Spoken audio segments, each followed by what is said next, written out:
This is the national treasure, Nick Oldest, and you're listening to the All Night Long Wrestling Podcast.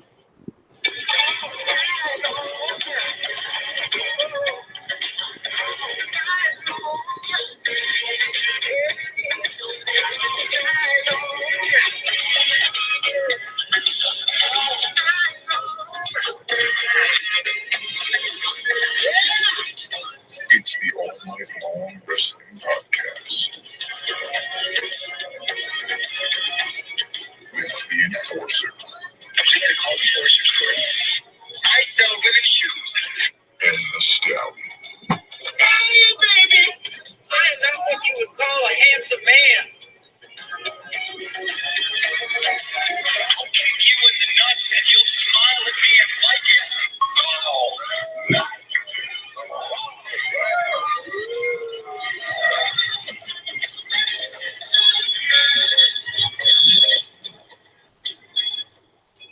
Hello and welcome back to another edition of the All Night Long Wrestling Podcast. It's a double edition this week. Yesterday we sat down with WWN star Anthony Henry, and tonight we are welcomed by Shine star Mercedes Martinez.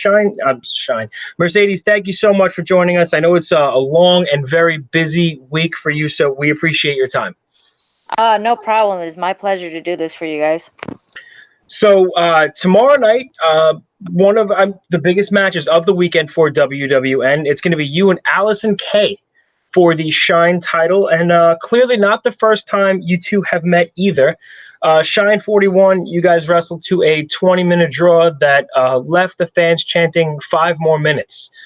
That match is available on Club WWN for people that want to go watch it. It was a heck of a match. So talk to us a little bit about that match and what that match means to tomorrow's rematch.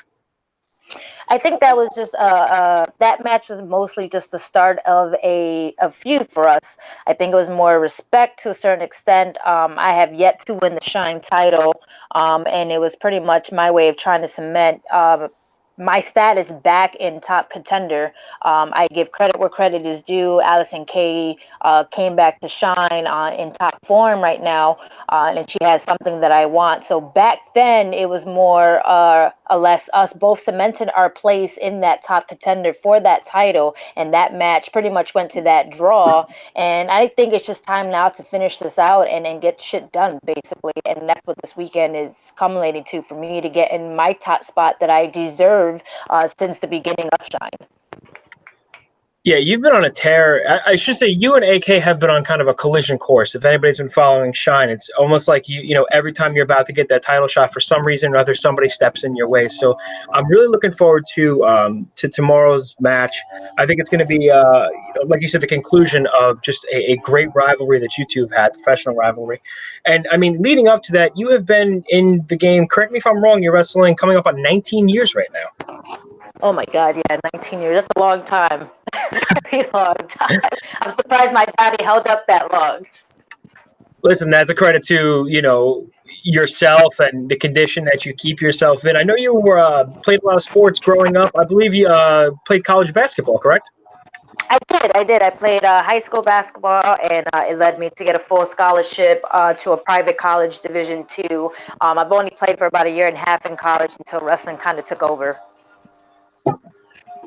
How easy was that transition from, the world of college sports to professional wrestling? Because when you started, training, I guess it was 1999, 2000, it was a different animal back then, to say the least. Yeah, the transition, and what's funny is that I was coming back from an injury playing basketball, a back injury nonetheless. So it was more or less getting into wrestling. Didn't think I was going to become a wrestler, just kind of went in there. They had a gym right next door to this wrestling school, and one thing kind of led to another. So, I mean, when you're a fan of wrestling, you never think that you're going to make this a career. Not in my career, anyhow. I didn't think I was going to even get to a year or even a month. But I went in there, and the moment I took my first bump, it was just like, all right, I can do this. I got the athletic skills, and one thing led to another, and just kind of snowballed from there. My parents and my family, I've always told them I don't want to be a pro wrestler. My main goal was to be a professional basketball player or a SWAT member or police force, something of that nature. But kind of wrestling just snuck its way in, and here I am 19 years later, still trying to live the dream. And 19 years later, I mean, probably in the best position I would say you've ever been in. I mean, you had a long run, and you've wrestled everybody there is to wrestle in the professional wrestling world. Back in 2006, you made your debut in Ring of Honor, and Ring of Honor in 2006 was kind of like the pinnacle, I guess, as far as professional wrestling goes, and a legitimate wrestling organization. What was that like? I know it was you, Jimmy Jacobs, Daisy Hayes. It must have been quite a pretty crazy locker room. Yeah, you know what? And it was, and Ring of Honor was that thing where you had to get there. If you got to Ring of Honor back in the day, it was like you made it. And that's what ended up happening with me. It's I traveled the world, and I didn't get to that top spot until I got to Ring of Honor and started having that feud and been part of that Vulture squad with Evans and Lacey and do all that whole angle that we were trying to do. It never took off the way it was supposed to take off. I'm not sure exactly what happened. The program kind of fell apart, and then my way out the door for Ring of Honor. Huh? I'm sorry, continue. Oh, yeah. No, so it was kind of just a thing where I think the program just kind of fell apart, and the Vulture squad kind of just broke apart, and everybody went their own separate ways, and I just kept doing what I'm doing, trucking it till now. Was Gabe Sapolsky a part of Ring of Honor in 2006? Yes. That's pretty much how I met Gabe, was through Ring of Honor.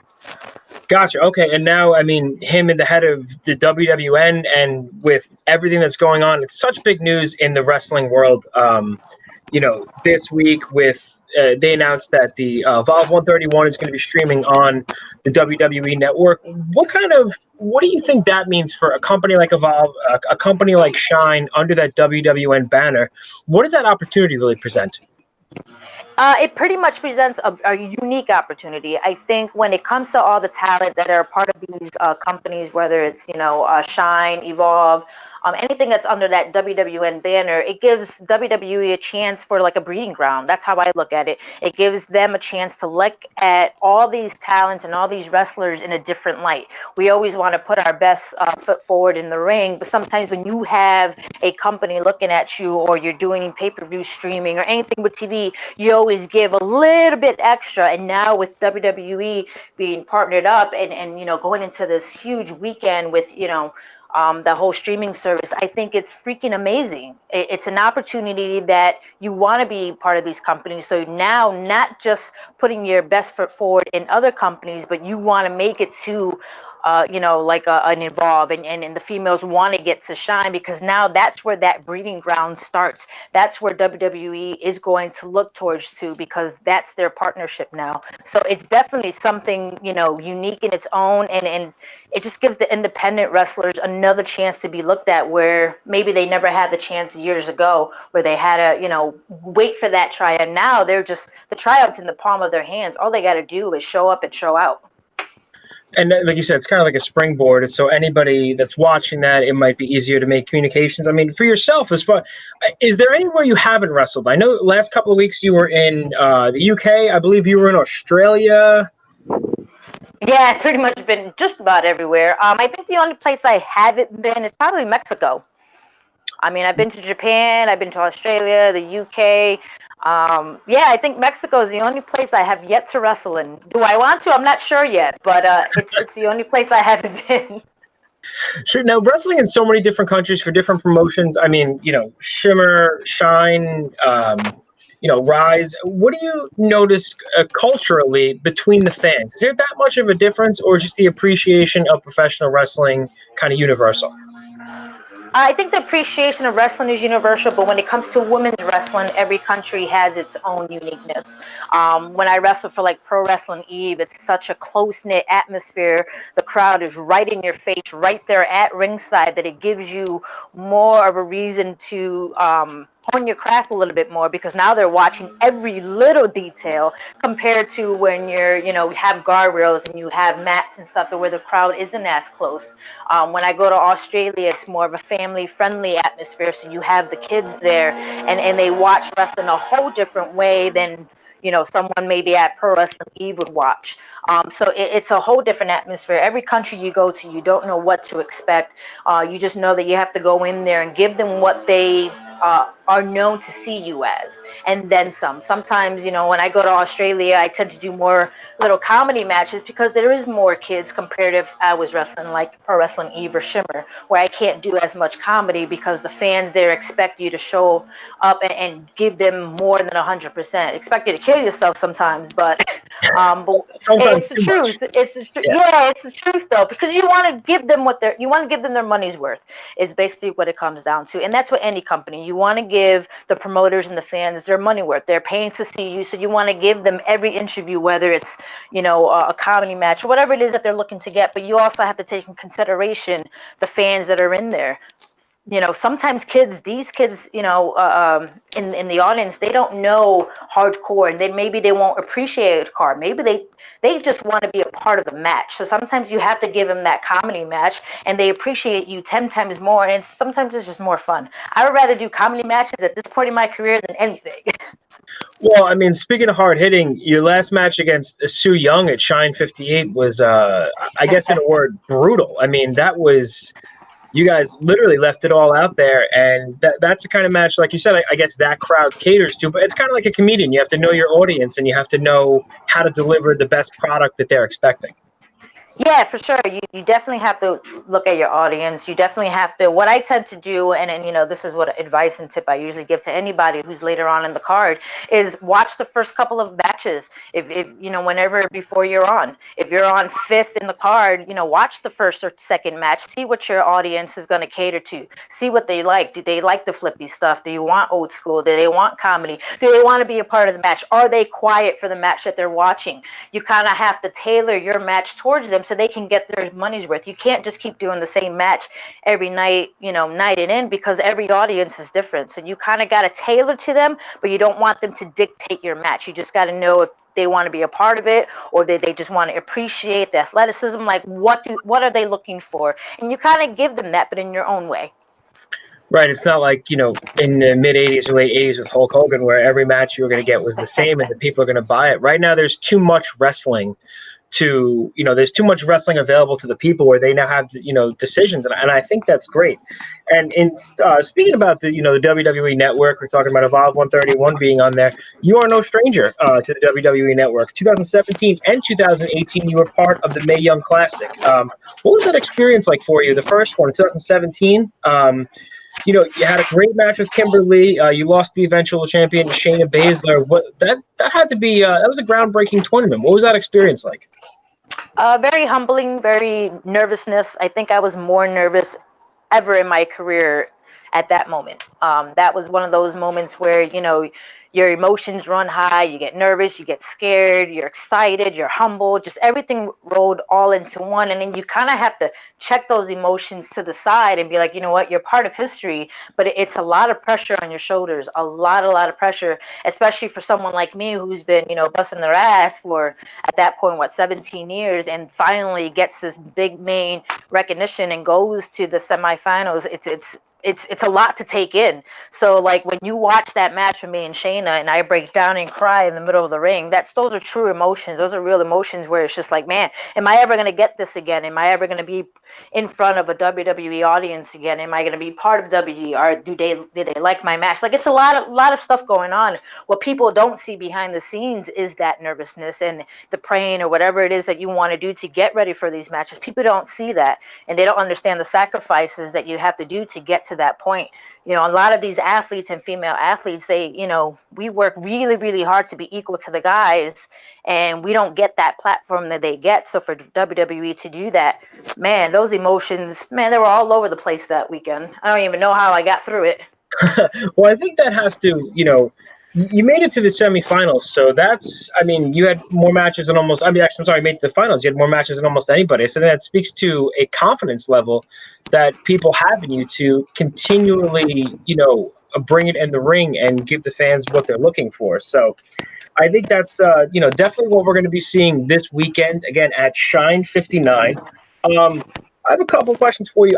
You tweeted something a couple weeks ago about a Batman room and retro video games. I want to know if you found anything. What are we playing? What's in the Batman room? Uh, yes, my bat room, my very small bat room, but it works for me. Right now, I'm still looking for my original Nintendo, original Super Nintendo, Sega Genesis, GameCube. So right now, I do have an Xbox 360, the original Xbox. I own PlayStation 1, 2, 3, a Nintendo Switch. I own an Atari. I own a Wow. Yep, I do own an Atari. I own a TurboGrafx 16. No, I don't even nobody know if owns a anybody knows. TurboGrafx. Hold on, nobody I was owns a about to TurboGrafx say, 16. no one knows what that is, but that came right before Sega Genesis came out. I think it's like a little computer chip thing, and it's ridiculous. I think I was probably 12 when I got it, and I still Wow. have it in mint condition. So what games are you playing right now? Right now I'm on my Xbox One. I'm playing Assassin's Creed because I love Assassin's Creed. That's where my gear inspiration came from the Mae Young Classic last year. Was all Oh, Assassin's Creed, theme with the whole hood and all that stuff. There's a little bit of that, and I think that's it right now. I'm stuck on that as well as Nintendo Switch. I'm playing DC Villains. just got a Nintendo Switch myself, and I'm looking to get Zelda. So, Oh, I just bought Zelda. I have yet to play. I think I dabbled like 10 minutes in, and then I went back to DC Villains. okay, I got to travel in the end of September, so that's going to be my Zelda time. So I wanna report on Twitter. Let me know how the game is, so I know what I'm getting into. I have to beat DC Villains before I could play Legend. I didn't want to like start something and then forget about my DC Villains. I'm about 80% into DC Villains. I'm almost done. I got 20% to go. Gotcha.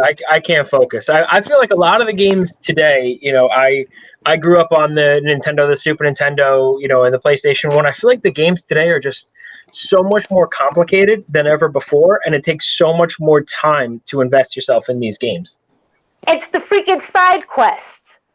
I blame it on. I'm telling you, I've been on Assassin's Creed for years and years, and I have yet to like beat every single game completely because those side quests like literally deter you from the main quest, and then you're like, why can I beat this game? Why? Because you're doing like 5 hours on side quests instead of the main game. I'm telling you, that's really what it is. These damn games. That's what they do to me, and literally, I'm still like on Assassin's Creed 4 Black Flag because of these side quests. They take me forever to beat, and I can never get to the main game.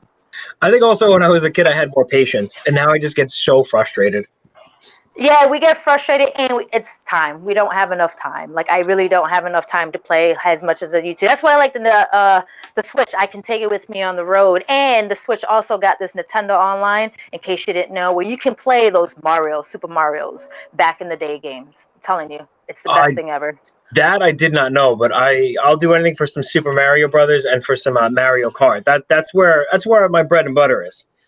Oh yeah, that's exactly where it is. And on this Nintendo Switch, they have that Nintendo Online. You can play all those games. It's the best thing because now I can do all that stuff when I'm on the road instead of waiting to come home and play and stuff.